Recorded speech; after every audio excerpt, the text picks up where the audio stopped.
Hello guys. In today's video, meron naman tayong i-unbox. So yan, medyo malaki yung bubuksan natin ngayon na item.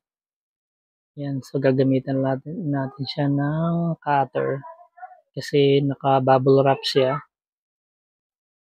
Ayan, so medyo makunat yung yung bubble wrap, so talagang binalot na maigi para hindi ma-damage dun sa delivery. Pero dahil walang ibang support, so makikita nyo medyo may mga dent pa rin dun sa sa mga box niya. Maganda to guys, makikita nyo sa drawing, pero in-check yung mga title eh. Ano siya, pwede kayong mag barbecue dyan. Tapos ano to, yung pang sangyup. So pwede nyong gawin sa bahay yung mag-sangyup kayo. Ayan, so buksan natin. Medyo malapad-lapad yan eh. Ayan, natanggal na natin yung bubble wrap niya. Tapos, yan, medyo nakita nyo, di ba medyo kopi-kopi eh. It's either dati na yan dun sa warehouse nila. Kasi syempre, mas yan eh, mas delivery yan dun sa warehouse eh. Or either dun sa handling ng delivery. Ayan, so bubuksan natin yan.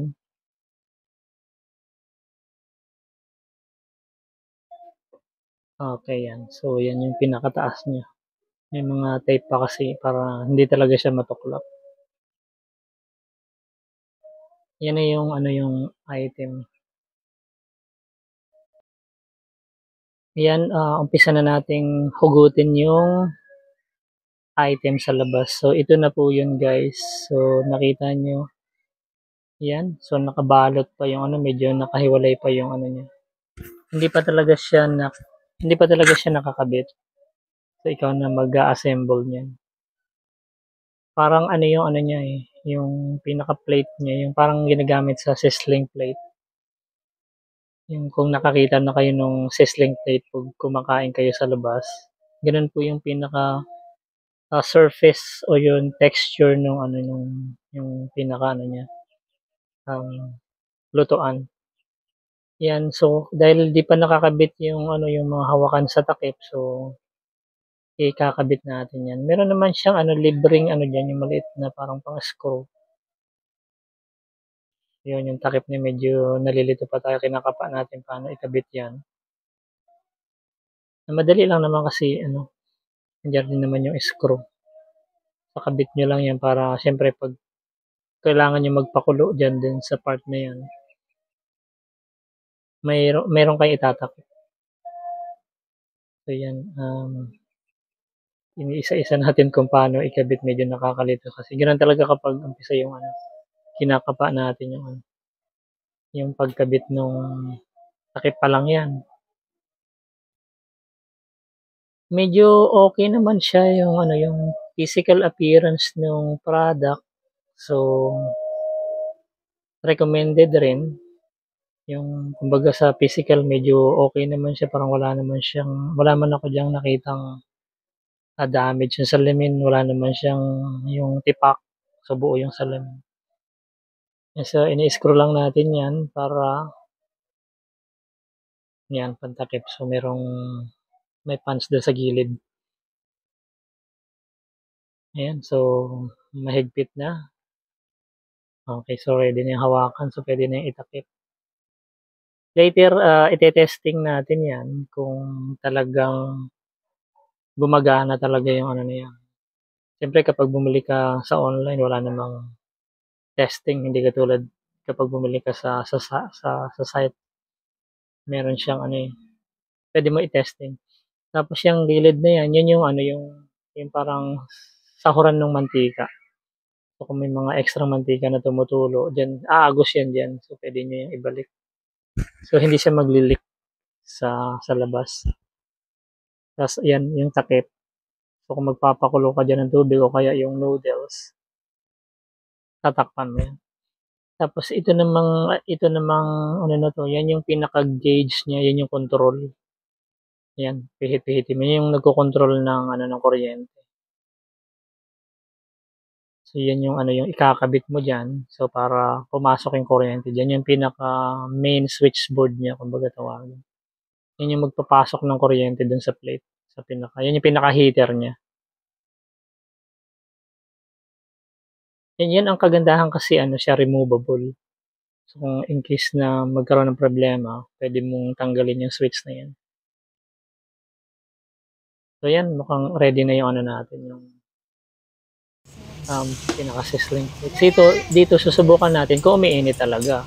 So wala tayong nakitang pwedeng lutuin. So sinubukan natin tong itlog. So tinesting muna natin yung ano na yan, yung pinakalagayan na bowl na yan. Sinubukan ko lang itlog kung talagang may init na pumapasok. Pero yan, medyo mabilis siya eh. Maano pala, low pala yung ginamit ko dyan pero pumuputi na yung gilid ng itlog. Then mukhang okay naman siya. So, the quality, yung init niya, okay.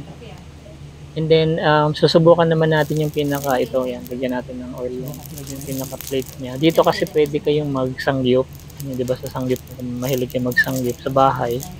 Bili lang kayo ng ano sa mga Korean store, yung mga karne-karne na yung talagang hiwa. O kaya sa mga mall, yung parang bacon na pagkakahiwa.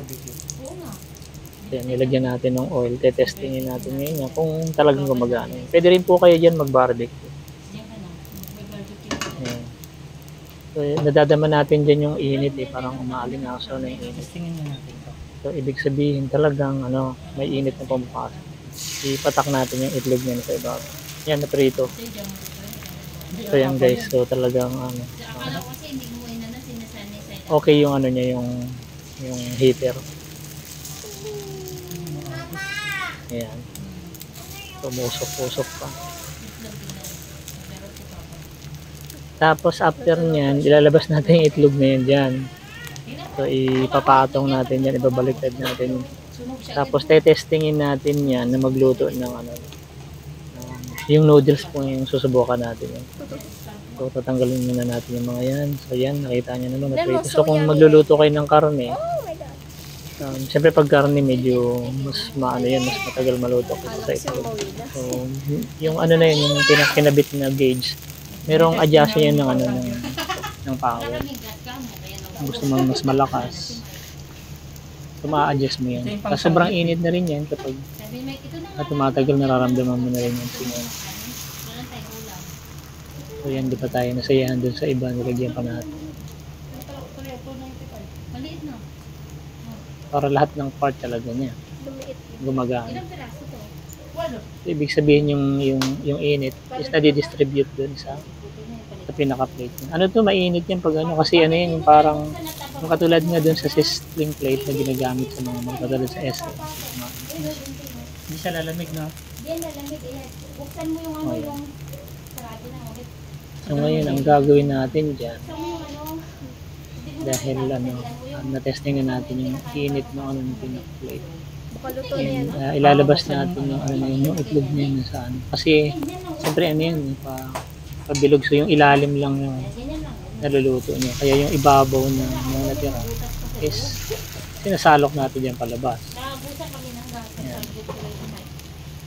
So, nasusunog na kasing ilalim yan, pero dahil sa kapal niya, hindi ba sa nasusunog? Pag walang takip, kasi open yung ibabaw, so yung init niya lumalabas, so yung ilalim, yung pinaka-plate ng list nagbibigay ng init. So hindi pa rin niya maluluto yung ibabaw niya hanggang hindi mo yung tinatakpan. Masusunog yung ilalim, pero hindi maluluto yung ibabaw.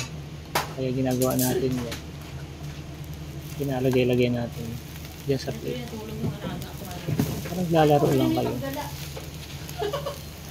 So, sa bahay, pwede kayo po kayong magsangyup yan kung meron kayong ganyan.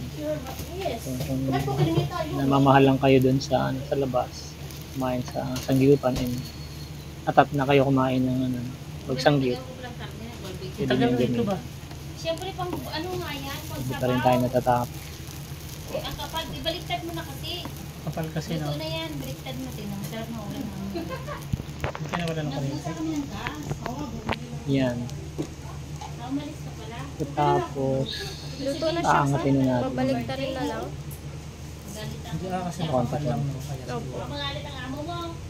Ano siya, hindi siya sticky, maganda siyang ano. Oo, di ba? Ayan, nakita niyo po, sunod niyo. Maganda siya, hindi siya sticky talagang. Balikta rin lang. Hindi ka pag nagluto kayo sa kawali ng prito, Mainit na paglapag mo lalagay dyan, ko para mabilis. didikit. Ito hindi. Yan sticky siya. May mga kaibigan na yan. Nakita niyo Nagsabit yun. na kami. Kapag ano mo pa lang, nagsasama-sama siya. Hindi siya dumidikit. Pahiga yan.